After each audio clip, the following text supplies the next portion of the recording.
Hi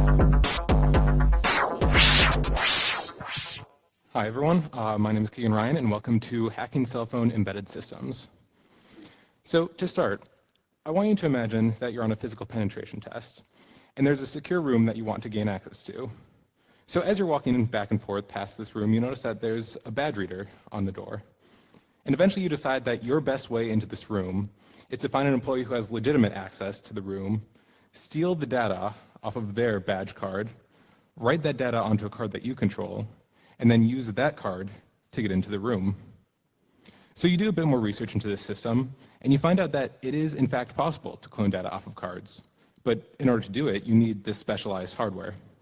And you're a little bit concerned, because if someone sees you using this specialized hardware within this region, you won't really be able to explain it away. So ideally, you want to have hardware that's innocuous and not conspicuous. So as is probably obvious from the title of this presentation, you eventually have the idea of using a cell phone. Because you know that a lot of cell phones are capable of reading and writing NFC cards, so you think maybe there's a chance that this cell phone can also read and write the secure badges.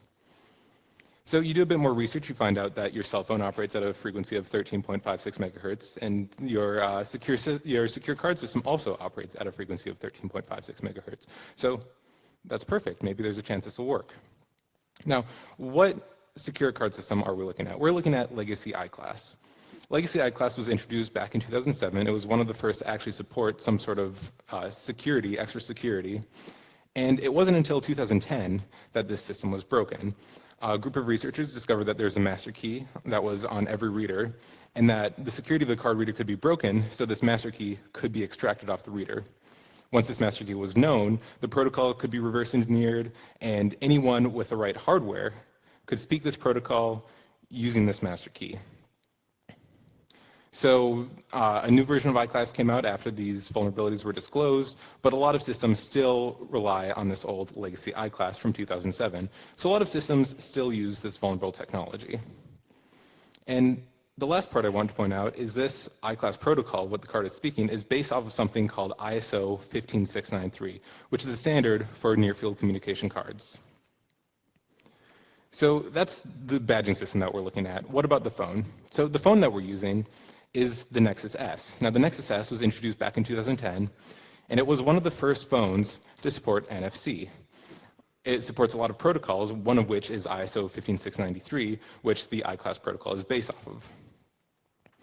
We also like this device for research because the source code is available, so we can look through that if we need to look in any more detail. And it's also very cheap. In case if we brick one of these phones, it's really easy to find a replacement. So the first thing we do with this Nexus S is we try writing an Android application. So we know what the iClass protocol is, so we know which bytes we need to send to the card, so we can use the Android NFC APIs to transmit ISO 15693 packets. So we write that up, we write up the protocol, we send it over using those APIs, and it doesn't work. For whatever reason, the card isn't responding. So we dig into the documentation a little bit more, and eventually we figure out that as part of the iClass protocol, or as part of the ISO 15693 protocol, the Android phone is adding a 2-byte checksum to the end of every packet. But the iClass protocol does not support this 2-byte checksum. So at somewhere in the stack, the phone is adding a 2-byte checksum that prevents us from communicating with the iClass cards. So we want to find some way to disable this checksum, but there's no way to do that from the Android NFC API. So we're going to have to take it a step lower and go a little bit lower level. The next level down is the libNFC library, the NFC library for Android. And we look through this code and we see that this code is responsible for sending the actual commands from the Android side to the hardware, but the checksum generation doesn't happen here. So we go a step lower and we look at the kernel driver. And the kernel driver is just a device file in Linux, and we see from the driver code that the checksum computation doesn't happen here either. So the only option that remains is that this 2-byte checksum is being computed by the hardware itself. It's being computed on the NFC controller. So the NFC controller for the Nexus S is the PN544, and it's a chip that's entirely separate from the main Android CPU. So you have the Android operating system running on one chip, you have your NFC code running on a different chip, and there's an I2C connection between the Android operating system that's transmitting commands to the actual NFC controller. You can power this controller both from the host, the Android host. You can also power it from an external field, much like NFC cards. This PN504 also supports ISO 15693, MyFair, and other wireless protocols. And this device also supports firmware upgrades, which is good news for us because that means it's more likely that we can actually retrieve the firmware from this device and modify it however we want. The last thing is that this device uses an 80C51MX processor. It's similar to the 8051 instruction set, and this microcontroller is a Harvard architecture, so there's a data section and there's a code section. And our goal is to dig into that code section of the processor, find the function which is responsible for generating that 2-byte checksum, and disable this function. So that's the goal for this presentation. But first, a little bit of background. So I started this project about 2 years ago with very little experience in Android. I had no idea what it was doing, but I had this interest in iClass and an interest in how to defeat iClass. Eventually, I had the idea of maybe I could use a phone to do this, which is what got me interested in the Android side of things. But I have to give a shout out to my friends who were looking more into the iClass side of things, and they replicated a lot of the research from the researcher in 2010 on actually breaking the security of the reader, extracting the master keys, and making emulation possible. So I'm giving a shout out to Alex Myberg, David Wu, Jake Ketchum, and Tyler Middleton. Without their help, this project would not have gotten off the ground.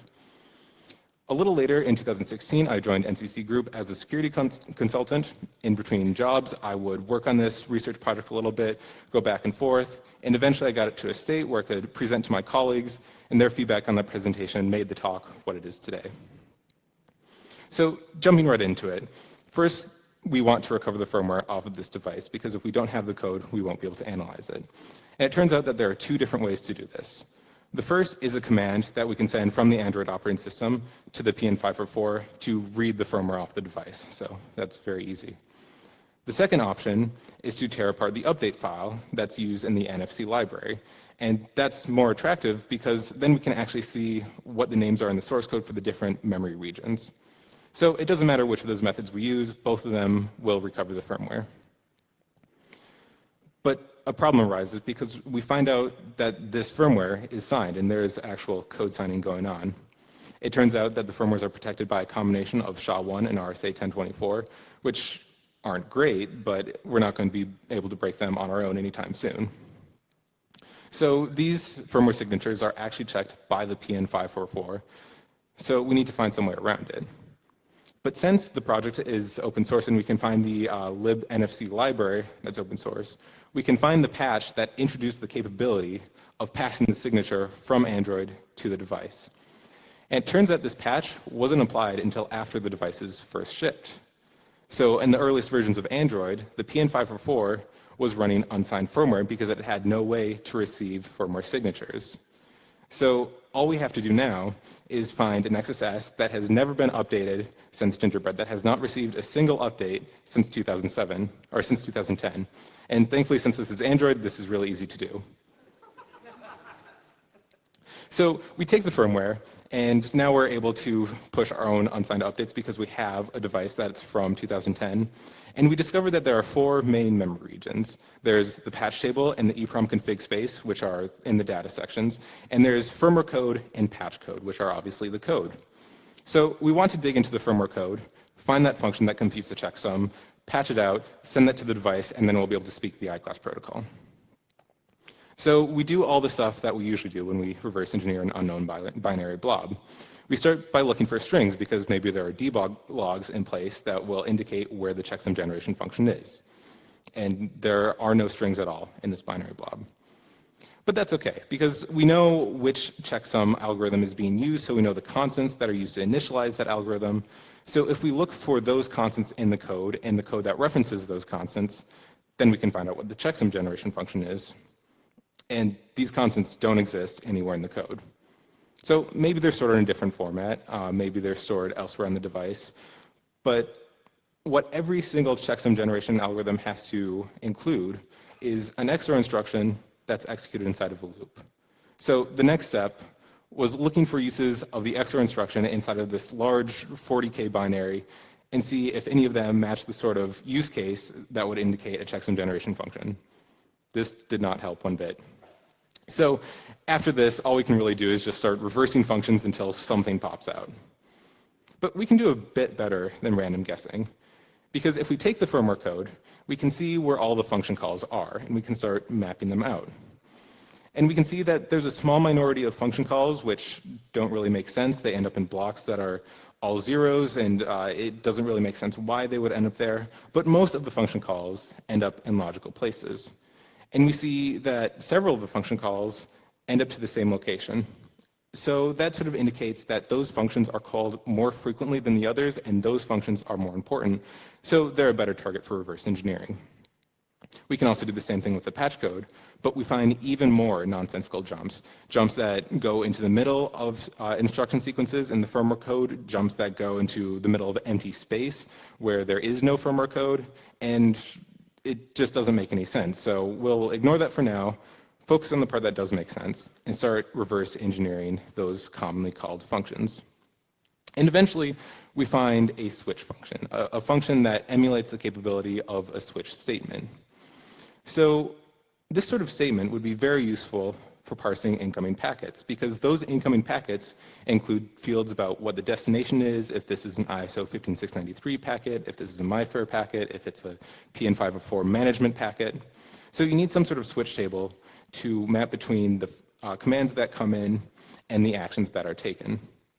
So we look for invocations of this switch function that we've just reverse engineered. And eventually we come up to this location. So on the left-hand side is a screenshot from the Android NFC library source code. And it shows all the different constants that can be placed in that field for the command packet. And on the right, we see an invocation of the switch function, and we see a list of other constants on the right-hand side. And we see that the constants on the left-hand side match with the constants on the right-hand side in the PN504 itself.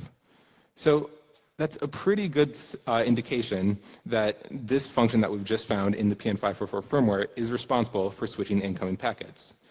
So we just find what path it takes for ISO 15693 commands, start reverse engineering that, and then hopefully at some point we'll find the checksum. So we do some of that reverse engineering. At some point we realize that as the ISO 15693 packet is going from being a command to becoming a packet that's actually broadcast wirelessly, the firmware code makes some changes to it. It adds a field that it knows should be part of the ISO 15693 specification, but we know it should not be there as part of the I-class specification. So we patch that out, so there are no modifications to the bytes being sent in. After that, we reach another problem, because all of the paths that start with the ISO 15693 command invocation end up in one of these nonsensical jumps. It ends up in an area where it just should not be, and this doesn't make any sense. So we're not going to be able to get any further until we understand where these nonsense jumps are going. And the most logical solution is that these jumps aren't ending up in the firmware code at all.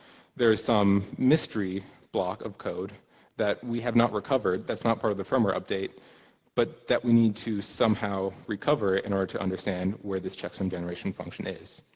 So that's the next goal, the next hurdle that we have to overcome. So these two sections, the firmware code and this unknown code, operate in two separate contexts. So it's helpful to think of that unknown block as sort of a kernel. Now, the patch code, we think, since it jumps directly into this kernel code, operates at the same privilege level, which makes sense why the patch code isn't also included in the firmware code. So we know that there's firmware code which operates in the sort of user land. We know that there's patch code which operates somewhere in the kernel land, and that there's kernel code that we need to recover somehow. So how do we do that? Well, we could start by patching the firmware code because we know where incoming packets, incoming commands are parsed, but the firmware code doesn't have any access to the kernel code because there are different privilege levels. So we could modify the patch code, but we have no foothold in the patch code. We have no idea what part of the patch code has what impact on the device. So we want to somehow modify the patch code in a way that the device remains operational, but we maximize the chance of our patch code executing. And this is how we do it. So the patch code is a long sequence of instructions. And throughout that long sequence of instructions, there are repeated subsections, sections about 9 bytes long that repeat several times throughout this patch code. So at the very end of the patch code section, we add our own function that includes those repeated 9 bytes, those repeated actions. And then we go back to one of those instances of those 9 bytes and replace those 9 bytes with a function call to our added function. At the end of our added function, we return back to the original location, and then we repeat this for every instance of those 9 bytes. So no matter where the function goes within the patch code, if it hits one of those 9-byte sequences, it will execute our specially crafted function.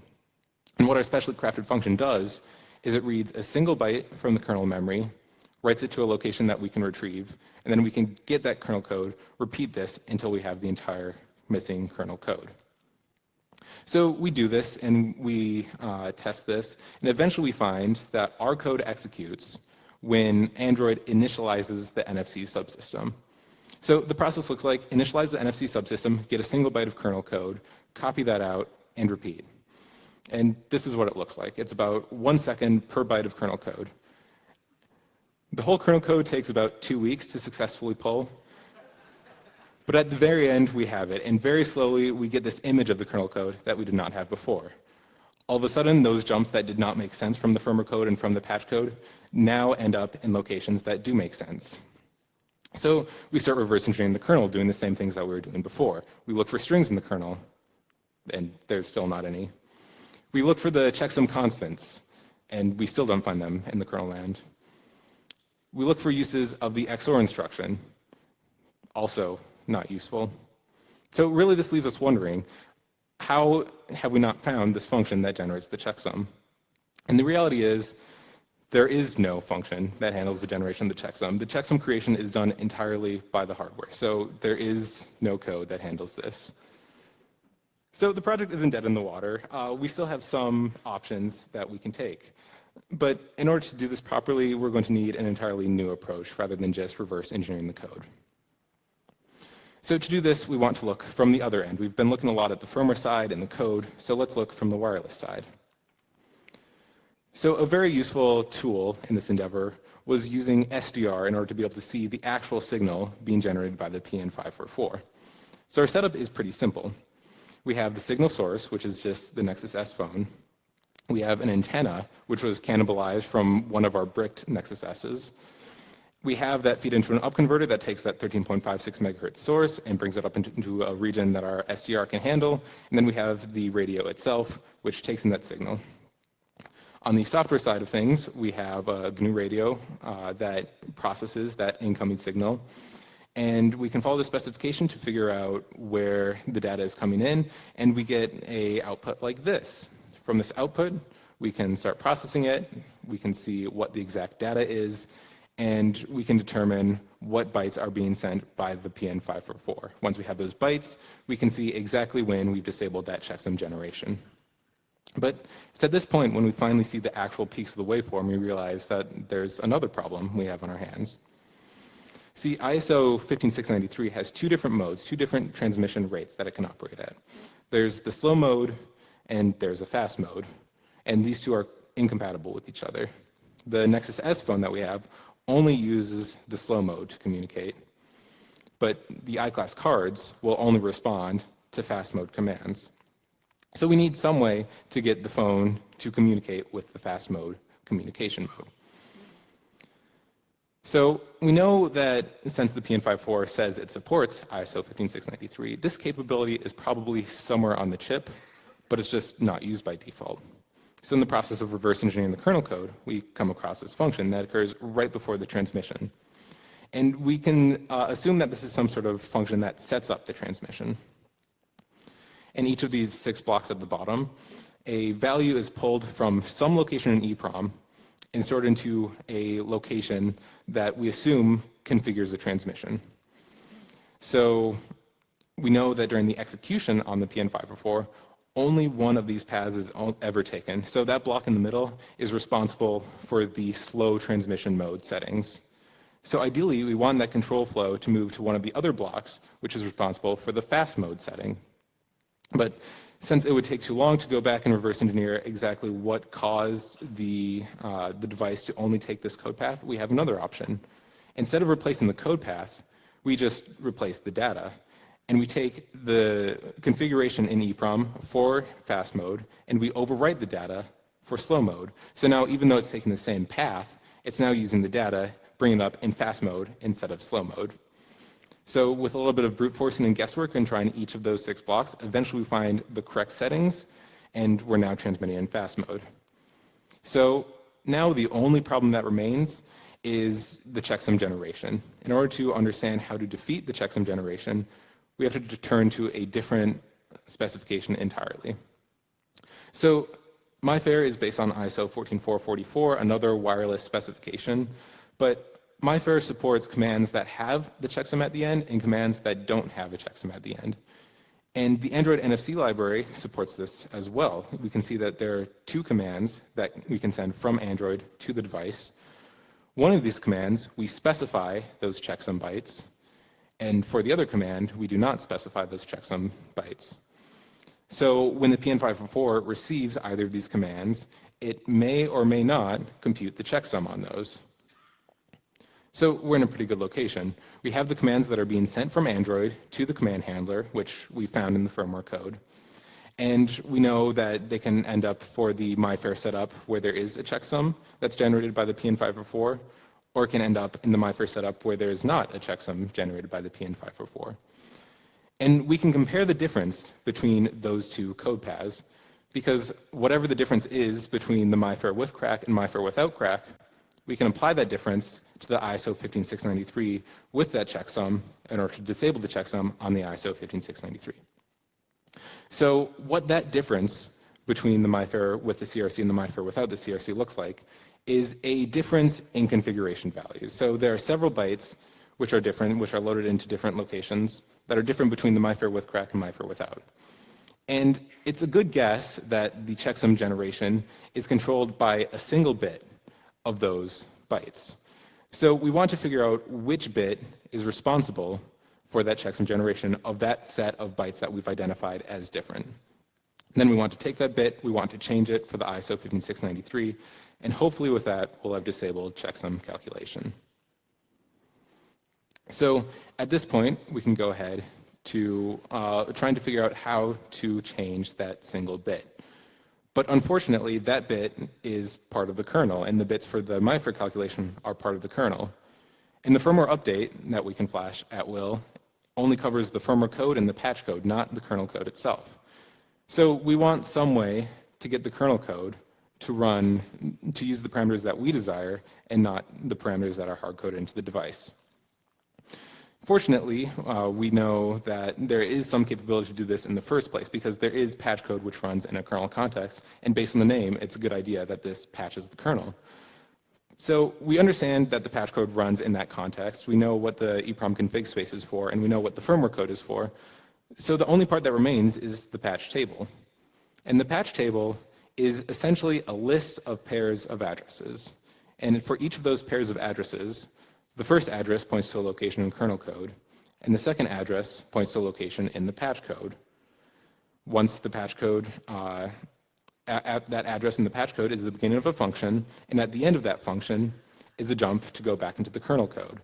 So when the kernel code reaches that first address in the patch table, it ends up at the second address in the patch table, goes into the patch code, and the patch code returns execution back to the kernel code. So the patch table is essentially breakpoints that are installed into the PN544.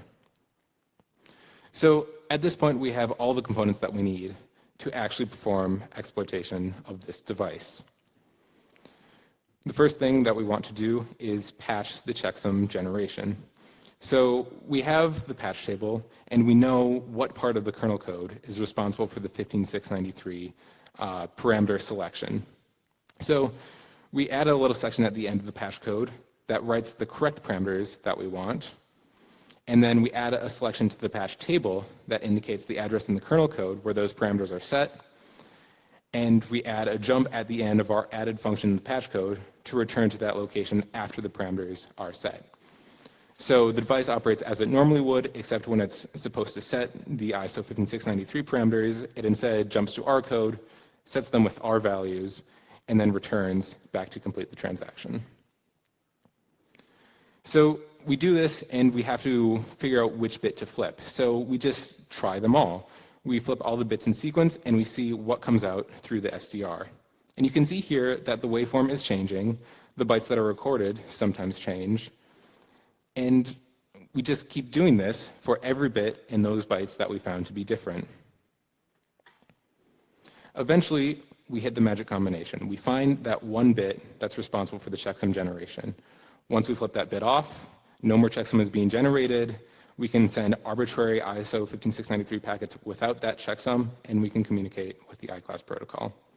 So to put together everything that we've done, we've added that patch to the patch code, which sets the parameters that we want to flip that bit to disable checksum generation. We've added the entry to the patch table, which enables our patched code to run. We've modified the EEPROM config space to get out of slow transmission mode and into fast transmission mode. And then we've modified the firmware code itself to make sure that that field that was changed in the ISO 5693 command is no longer changed, so we can send raw packets. So we've hit all the different areas of the firmware update file, and it turns out that that is all that we need to do. So with that, I'll give you guys a demonstration. So let's say you're in that building that you're doing a penetration test on, and this demonstration consists of a few different components. The first component is the RF reader. This is the badge reader that would be next to the door. You also have the legitimate employee's badge, which is colored green. And you can see that once that hits the badge reader, then the badge detects it as the green legitimate employee's badge. We also have the red badge, which is the badge that we control, which has the incorrect data. And we can see that when we bring that to the reader, that's read as obviously not correct and will not let us into the room. And the last component that we have is the Nexus S itself. So it's just a single phone, and we can take this phone and the legitimate employee's badge, the green card, we can read that badge if the demo works. And essentially, this would be you're walking past an employee, you tap their badge with your phone. If they catch you, what are they going to expect? All you have is a phone. So you read their badge, hopefully. If this doesn't work, I have a backup demo.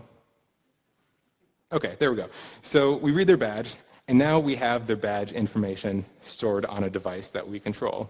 So after this, we leave the area, we leave the employee alone, and then we go and we write this information onto the badge that we control. Oh, come on.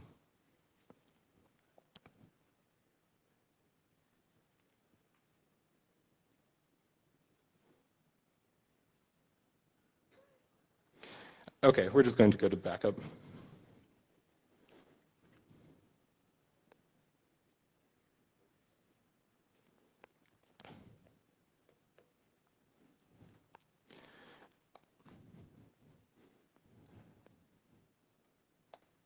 Okay, so in this demonstration, you can see we're taking the firmware and we're resetting it.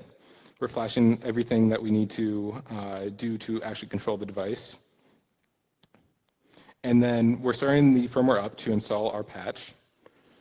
And then we're pulling to read the I-class card. Eventually we start pulling, and then we can see that the read was successful.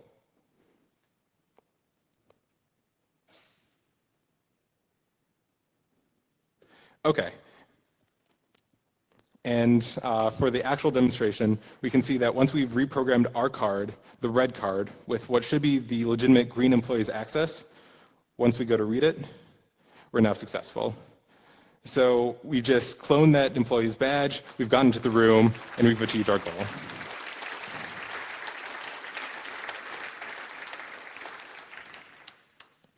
So what can be done from here? So right now, we've only looked at the case of trying to modify a phone that we control completely. But what if we take the case where we're trying to hack someone else's phone and take control of their NFC controller? So in that case, you can have the possibility of you hack their phone remotely, you take over the NFC controller, they stick the phone into the same pocket that contains that secure badge, and then all of a sudden, you now have cloned their card information without even ever having to be physically present with them. Another option is maybe you're concerned that that employee will want to check their device for malware. So after initial exploitation, you don't want to leave any code left on their device that would indicate that it's been compromised. So what you can do there is, instead of having the iClass protocol and the iClass logic take place on the Android side of things, you can take all of that information and have it run within the PN504 itself, or within the NFC controller itself. Now, there's no way for the Android operating system to tell that the PN504 or the NFC controller has been compromised. So at this point, it's just running autonomously. They take the NFC controller, it eventually hits their badge, and that data is now stored on the PN504. Later on, since it turns out that NFC controllers have this nice little wireless interface, you can blast out their card information over that wireless interface and retrieve it with a reader that you control. And what I think is possibly the most interesting option here is the possibility of information exfiltration another way. Because as we've seen before, a lot of these NFC controllers have the capability of being powered by both the device, but also, similar to an NFC card, by an external field. So the option here would be taking an external field, applying it to a device. It doesn't matter if the device is powered off with the battery removed. That external power field will boot up that NFC controller, and that stolen card data, which resides on that NFC controller, can now be read out. So you can now successfully hack a device that's been turned off. And I think that's pretty interesting. So what about other research? It turns out that the NFC controller is far from the only embedded device that's within a cell phone. We have Bluetooth controllers, USB controllers, baseband radios, cameras, fingerprint readers, all doing very interesting hardware-specific jobs. And the question that I want to leave you with is, if you had complete and total control over everything that these embedded controllers did, what could you make them do? Thank you.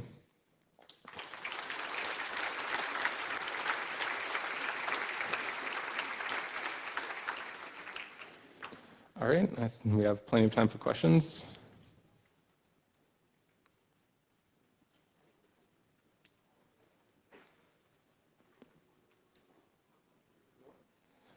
All right, if there aren't any questions, feel free to come up to me later, ask questions then.